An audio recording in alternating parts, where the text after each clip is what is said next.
This is the very simple pattern that unlocks the entire guitar neck for anybody at any level.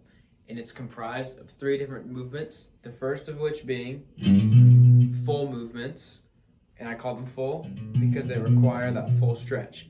The second type of movement is going to be a middle finger stretch. It's where you only use your middle finger for the stretch of the thing, and the last one, of course, being ring finger. Now, this lines up, there's 7 of them, there's 6 strings. What makes this super cool is that there's 7 notes in the major scale, in any scale. And this is important because this pattern overlaid in different types is what builds up the entire scale. So what's really familiar to everybody is we'll start here on like the 2nd column, right? That's actually just going to be the major scale if you start from the 2nd column.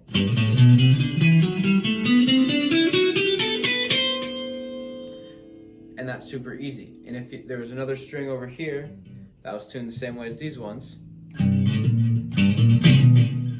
that's what it's going to be.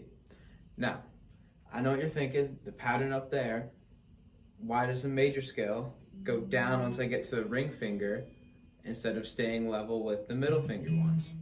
Now that's because the lower B and E string over here, the high strings, there, the way the guitar is tuned makes it so they actually drop down. So whenever you see this pattern, wherever you're playing it, just know that it's going to be played straight like how it is, but when you get to this part that I call the drop zone, you're just going to go drop down 1 fret. Super simple. So if I do the major scale one again, starting from the 2nd column, when I get to the drop zone, I don't go, I just drop 1 fret. And that's just because of the way the guitar is tuned. I don't have a better explanation for you. Alright, to further build onto this pattern, the way it's going to unlock the entire thing is there's 7 patterns in that big repeating one because you can start from 7 different points, right? So if I were to start major scale again, start from the 2nd column, but if I were to start from that 1st column, I'm actually going to be playing a Mixolydian scale.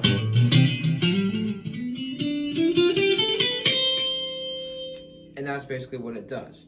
So what you need to do to unlock this pattern's full potential is you just have to know what note of the major scale is the starting point for which one.